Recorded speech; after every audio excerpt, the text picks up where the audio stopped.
India में अगर ये गिरफ्तारी होती, अगर पाकिस्तान का कोई भी शख्स, कोई भी एजेंट इंडिया में गिरफ्तार किया जाता तो इंडिया ने तहलका मचा देना था, पूरी दुनिया को सर पे उठा लेना था और पाकिस्तान पर सबने दहशतगर्दी के इल्जामात लगा देने थे। लेकिन चूंकि ये पाकिस्तान है और पाकिस्तान से एक इंडियन एजेंट को गिरफ्तार किया गया है तो पूरी दुनिया खामोश है, क्योंकि हम खुद ही अंदरूनी तौर पर इतने ज्यादा कमजोर हैं कि हमारा साथ देने के लिए कोई भी नहीं आता।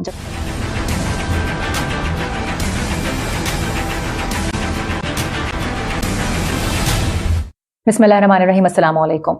पाकिस्तान इस वक्त बहुत ही मुश्किल सूरत हाल से दो चार है।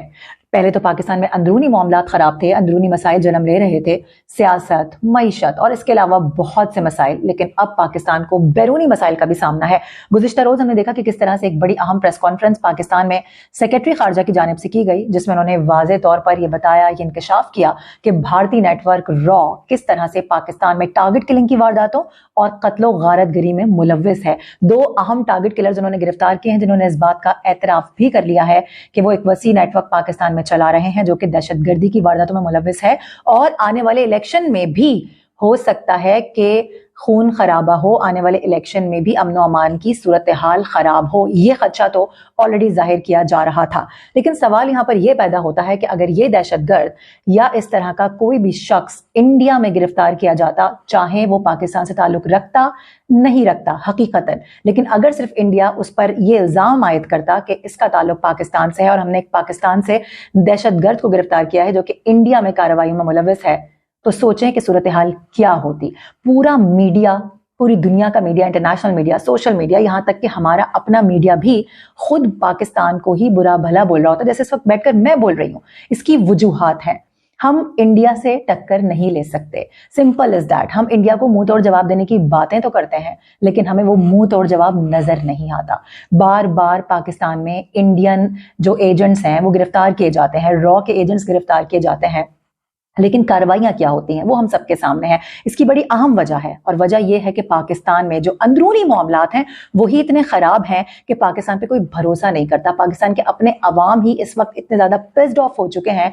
यहाँ की सियासत की अगर आप बात कर लें, यहाँ की मईशत की अगर आप बात कर लें, सर पर खड़े हैं इंतखाबात और पाकिस्तान में इस वक्त जो सूरत हाल है सियासत की वो सबके सामने है। बच्चे बच्चे को मालूम है कि ये इंतखाबात किस तरह से हो रहे हैं, इस इंतखाबात में कौन किस तरह से अपना किरदार अदा कर रहा है, आया ये इंतखाबात शफाफ हैं या नहीं है। लेकिन बहरहाल 8 फरवरी को इंतखाबात होने जा रहे हैं, मैं भी वोट कास्ट करूंगी। यहाँ तक के बदमनी का खदशा है, बताया गया है कि पाकिस्तान में अमन अमान की सूरत हाल बहुत ज्यादा उस दिन खराब हो सकती है या उससे पहले और आने वाले दिनों में भी खराब हो सकती है।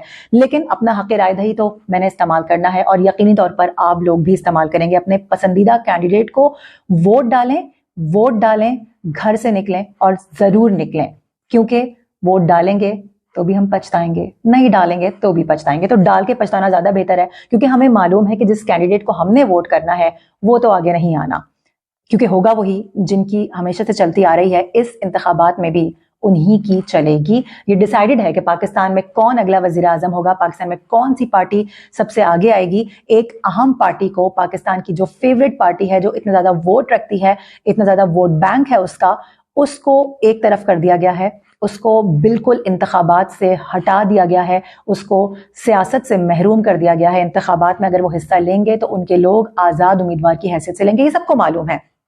ये चैलेंजेस तो पाकिस्तान में थे ही, पाकिस्तान से दिल लोगों का ऑलरेडी खराब था, लेकिन अब ये जो मामलात हैं, बैरूनी मामलात, वो भी किसी से ढके छुपे नहीं। अब से कुछ दिनों कबल ईरान की जानिब से जो अटैक किया गया, लेकिन खैर बहरहाल वो मामलात तो सुलझ गए जैसे तैसे करके। इसके अलावा हमने अपना दुश्मन फजूल में अफगानिस्तान को भी बना लिया है। अफगानिस्तान को अपना कॉम्पिटिटर हम बना के खड़े हुए और लगता यूं है कि कुछ अरसे में हम अफगानिस्तान के साथ अपना कंपटीशन शुरू कर देंगे। इंडिया से कंपटीशन तो बहुत दूर की बात है, इंडिया हमसे बहुत आगे है। पाकिस्तान चाहे कितना भी कह ले कि नाम नेहाद जमहूरियत, ऐसी जमहूरियत वैसी जमहूरियत, कम अज कम वहां पर जमहूरियत का एक तसलसल है जो कि मुस्तकिल तौर पर हमें नजर भी आता है।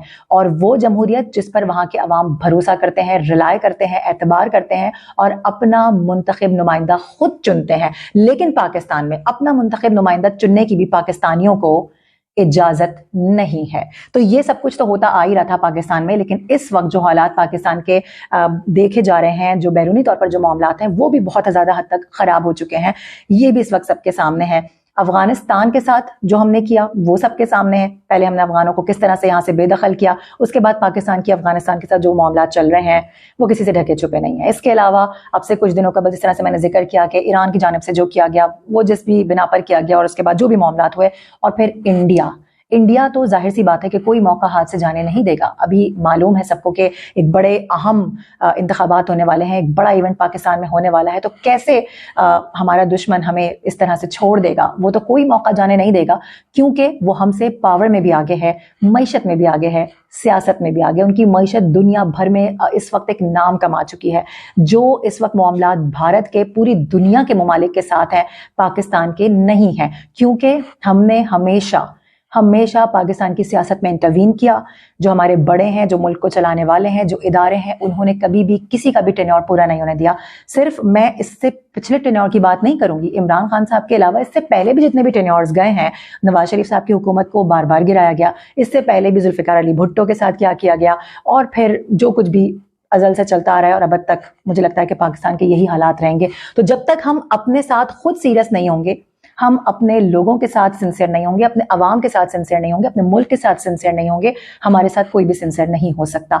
जो इस वक्त पाकिस्तान के हालात हैं, जो इस वक्त मईशत है, जो सियासत है, उसको देखकर लगता यही है कि आने वाले 5 साल 10 साल में हम मजीद पीछे की तरफ चले जाएंगे, मजीद पीछे की जानिब हम कदम बढ़ाते जा रहे हैं। ये जो हमारा वोट है, ये कितना अहमियत का हामिल होता है। हमें मालूम है कि हमारे वोट किसी काम के नहीं है, लेकिन फिर भी हम अपना हक तो इस्तेमाल करेंगे, क्योंकि ना देकर भी रिग्रेट होगा और देकर भी ये रिग्रेट होगा कि हमने जिसको वोट दिया है, हमें मालूम है कि उसने उस पार्टी ने आना नहीं है, या वो जमातें हैं जिनको पाकिस्तान में ज्यादा पॉपुलैरिटी मिलती है, जो पाकिस्तान की फेवरेट जमातें समझी जाती हैं। पाकिस्तान के बच्चे को, पाकिस्तान की यूथ को इस वक्त मालूम है कि किस तरह से ये इलेक्शंस करवाए जा रहे हैं, लेकिन उसके बावजूद भी दिल खराब करके ही सही, लेकिन वोट कास्ट करने हमने जाना है। ये तहैया हमने जरूर करना है, हालात चाहे जैसे भी हों। इंडिया में अगर ये गिरफ्तारी होती, अगर पाकिस्तान का कोई भी शख्स, कोई भी एजेंट इंडिया में गिरफ्तार किया जाता, तो इंडिया ने तहलका मचा देना था, पूरी दुनिया को सर पे उठा लेना था, और पाकिस्तान पर सबने दहशतगर्दी के इल्जामात लगा देने थे। लेकिन चूंकि ये पाकिस्तान है और पाकिस्तान से एक इंडियन एजेंट को गिरफ्तार किया गया है, तो पूरी दुनिया खामोश है, क्योंकि हम खुद ही अंदरूनी तौर पर इतने ज्यादा कमजोर हैं कि हमारा साथ देने के लिए कोई भी नहीं आता। जब तक हम अपनी जड़ों को मजबूत नहीं करेंगे, अपने अवाम का भरोसा नहीं जीतेंगे, पाकिस्तान में साफ शफाफ इंतखाबात नहीं करवाएंगे, पाकिस्तान की सियासत को ऊंचाई पर नहीं लेके जाएंगे, पाकिस्तान की सियासत को साफ नहीं करेंगे, पाकिस्तान की मईशत को बेहतरी की जानिब नहीं लेकर आएंगे, हमारी मदद को कोई भी नहीं आएगा।